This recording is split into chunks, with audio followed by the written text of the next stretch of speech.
warahmatullahi wabarakatuh. Salam dan bahagia. Saya Fitri Dwi Zarata Mentari, NIM 2018-017178, kelas 5A01. Pada video ini saya akan membahas tentang analisis fundamental saham Cepin. Cepin adalah kode saham dari PT Charon Pokpan Tbk. Sebelum itu, saya akan membandingkan terlebih dahulu pada data rasio keuangan perusahaan yang ada dalam satu sektor, yaitu subsektor pakan ternak. Di subsektor pakan ternak ini ada Cepin, yaitu PT Charon Pokpan Tbk, Java, yaitu PT Java Confit Indonesia Tbk, Main, yaitu PT Malindo Feed Tbk, dan SIPD, yaitu PT Sherwood Products Tbk. Data ini saya ambil dari RTI Bisnis pada tanggal 27 Oktober 2020. Untuk membandingkan rasio keuangan perusahaan ini, saya menggunakan 5 jenis rasio, yaitu yang pertama ROE atau Return on Equity, di mana semakin besar ROE maka perusahaan semakin baik. Kita lihat saja pada tabel ini, Cepin pada angka 14,56%, Java 2,92%, Main minus 4,44%, dan SIPD 2,24%. Maka di sini yang paling bagus adalah Cepin, di mana dia memperoleh nilai tertinggi daripada saham yang lainnya, yaitu 14,56%. Lalu yang kedua, rasio DER atau Debt Equity Ratio. Rasio ini semakin kecil maka perusahaan semakin baik. Di sini Cepin 40,82%, Java 154,3%, Main 151,28%, dan SIPD 163,85%. Maka di sini yang paling baik adalah Cepin. Selanjutnya yang ketiga yaitu PER atau Price Earning Ratio. Jadi membandingkan antara harga saham dengan penghasilan dari perusahaan tersebut. Rasio ini semakin kecil juga semakin baik bagi perusahaan. Artinya semakin murah harga saham tersebut secara valuasi. Oke, kita lihat di sini Cepin itu 29,14 kali, Java 41,58 kali, Main minus 14,05 kali, dan SIPD 75,5 kali. Kemudian PBFR atau Price Book Value Ratio. Rasio ini semakin kecil juga semakin baik. PBFR ini yaitu membandingkan harga saham dengan nilai bukunya. Cepin itu 4,24 kali, Java 1,21 kali, dan Main 0,63 kali, SIPD 1,70 kali. Di sini yang paling terkecil itu adalah Main 0,63 kali. Selanjutnya dividen yield. Dividen yield itu jumlah dividen dibagi dengan harga saham. Di sini dividen ini semakin besar maka semakin baik untuk perusahaan. Cepin di sini 1,38%, Java 1,82%, Main 6,85%, SIPD-nya 0. Saya akan mengeliminasi saham Main dan SIPD. Mengapa? Karena kita tadi udah lihat pada tabelnya itu di Main itu ROE-nya dia minus, dan pada SIPD juga angkanya sangat tertinggal jauh dari yang lainnya. Jadi saya akan mengeliminasi Main dan SIPD. Tentu kan kita tidak ingin membeli saham yang merugikan. Maka dari itu saya akan membandingkan Cepin dan Java saja. Oke, selanjutnya analisis ranking. Secara rasio profitabilitas, saya menggunakan ROE yang dimana semakin besar semakin baik. Nah, kita lihat di sini pada tabel ini, dimana Cepin ini lebih tinggi ROE-nya daripada Java, maka Cepin mendapat ranking ke-1 dan Java ke-2. Lalu yang dari itu semakin kecil maka semakin baik. Dan di sini Cepin itu 40,82%, Java 154,33%. Maka Cepin mendapat ranking ke-1 dan Java ke-2. Selanjutnya pair, yaitu semakin kecil maka semakin baik.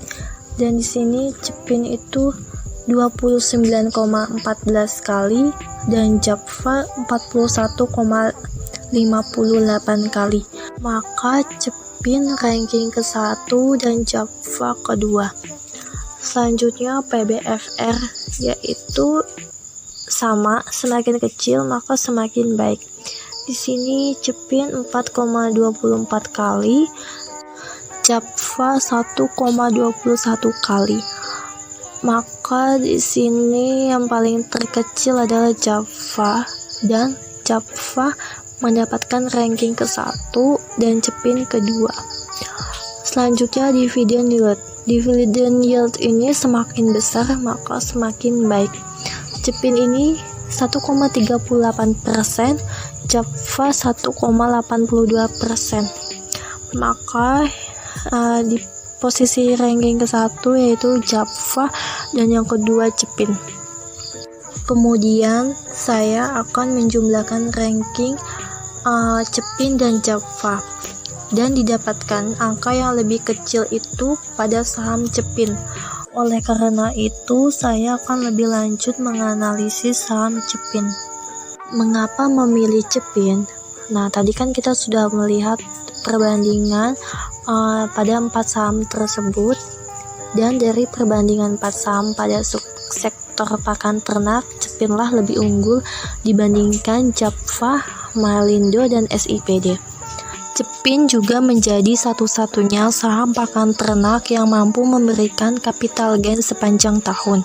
Profit Cepin juga lebih besar dari Java, di mana revenue masih terus meningkat dan hutang kecil.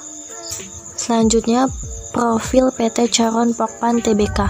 Didirikan tahun 1972, bergerak di sektor industri dasar, khususnya pakan ternak. Go public tahun 1991.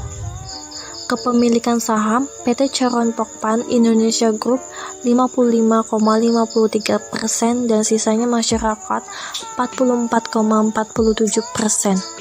Pada segmen usahanya ada pakan ternak, ayam pedaging, DOC atau dairy old chicken, dan ayam olahan seperti merek Fiesta, Nugget, dan lain sebagainya.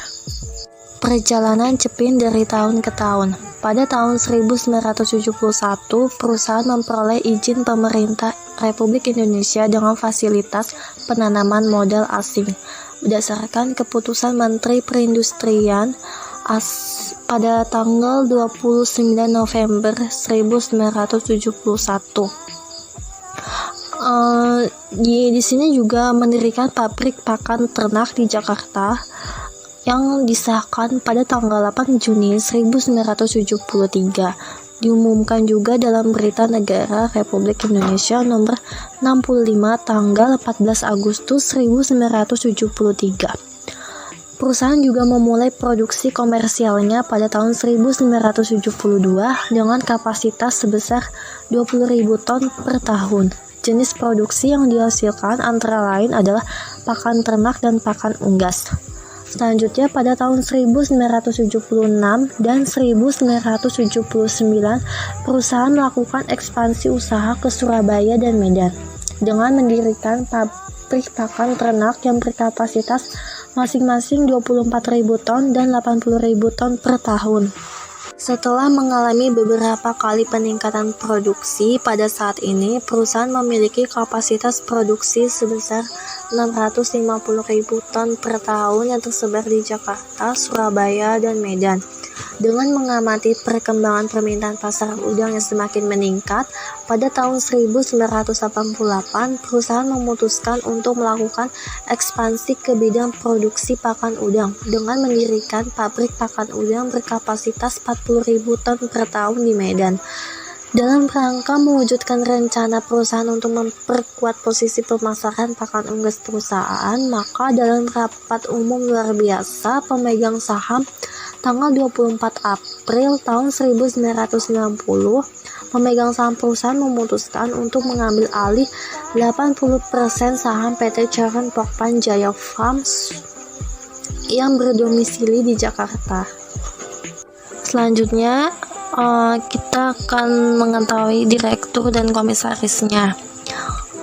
Ju Thomas Effendi itu sebagai presiden direktur, Prapon Prayoravong sebagai wakil presiden direktur, Oing Meisian sebagai direktur, Jamie sebagai direktur juga, dan Edi Darmawan Mansur serta Ferdiansyah Gunawanju juga sebagai direktur. Lalu komisarisnya ada Hadi Gunawanju sebagai presiden komisaris, Rusmin Riyadi sebagai wakil presiden komisaris, dan Suparman sebagai komisaris. Selanjutnya pemegang saham. Yang tadi sebelumnya juga sudah kita bahas juga, di mana PT Charon Pokpan Indonesia Group itu presentasinya 55,53%. Jadi lebih dari 5%, dan sisanya masyarakat yang kurang dari 5%, presentasinya 44,47%. Selanjutnya ada penghargaan Cepin. Jadi pada tahun 2013 Cepin mendapat penghargaan sebagai Investor Awards, dan 2017 mendapatkan penghargaan pengembang UMKM terbaik. Ini dari UNS atau Universitas Negeri Surakarta yang memberikan penghargaan kepada Cepin. Selanjutnya 2020 ini Cepin mendapatkan juara pertumbuhan nilai market cap yang paling terbaik. Berita Cepin yaitu Charon Pokpan akan bagi dividen sebesar 1,33 triliun. PT Charon Pokpan Indonesia Tbk itu membagikan dividen tunai sebesar 1,33 triliun atau 81 per saham, setara sama dengan 36,54% dari laba bersih yang dibukukan selama 2019 lalu, yaitu 3,63 triliun. Rencana tersebut telah mendapat persetujuan dari Rapat Umum Pemegang Saham Tahunan atau RUPST pada 25 Agustus 2020. Dalam rapat ini, pemegang saham Cepin juga sepakat untuk menggunakan sisa laba bersih 2019. Ada berita lagi, yaitu di tengah pandemi PT Charon Pokpan atau Cepin ini tetap ekspansif. PT Charon Pokpan Indonesia Tbk memiliki sejumlah rencana belanja modal pada 2020. Emiten perunggasan itu menyesuaikan eksekusi ekspansi sesuai dengan perubahan perilaku masyarakat akibat dampak dari pandemi COVID-19. Direktur Charon Pokpan Indonesia yaitu Oing Meisian mengungkapkan untuk meninjau kembali pengeluaran belanja modal atau capital expenditure pada 2020 akibat adanya pandemi COVID-19. Oke, selanjutnya saya akan menganalisis dari segi finansialnya. Nah, kita bisa lihat pada grafik Cepin ini yang saya ambil dari RTI Bisnis. Pada income statement itu ada revenue yaitu pendapatan, ada net income dan profit margin. Nah, dilihat dari 5 tahun terakhir, dari 2015 sampai 2019 revenue-nya selalu meningkat. Dan 2020-nya ini baru mau memasuki kuartal 4. Jadi kita bisa mengetahui dalam 5 tahun terakhir ini revenue-nya selalu meningkat, dan maka Cepin ini dikatakan baik dan berkembang, ditunjukkan dengan pendapatannya yang selalu meningkat ini ya. Lalu kemudian selanjutnya ini balance sheet itu neraca, ada equity, liability, aset, dan debt. Nah, kita bisa lihat equity ini yang berwarna hijau, liabilities, aset, dimana asetnya itu selalu meningkat ya, dari 2015 sampai 2020 ini dia selalu meningkat, dan darinya itu turun. Maka perusahaan Cepin ini sudah dikatakan cukup baik dan berkembang, ditunjukkan dari income statement-nya dan balance sheet-nya. Jadi untuk kesimpulannya, dalam neraca keuangan, Cepin lebih unggul dibandingkan dengan Capfa, di mana dengan total aset yang selalu meningkat setiap tahun. Cepin juga didominasi oleh banyaknya ekuitas, sedangkan Capfa didominasi oleh banyaknya hutang. Untuk rasio Cepin juga lebih unggul. Cepin juga menjadi satu-satunya saham pakan ternak yang mampu memberikan capital gain sepanjang tahun. Oke, terima kasih bagi kalian yang sudah menonton video ini, dan jika ada salah kata saya mohon maaf. Dan bagi kalian yang suka dengan video ini, jangan lupa untuk di like dan komen. Terima kasih. Wassalamualaikum warahmatullahi wabarakatuh.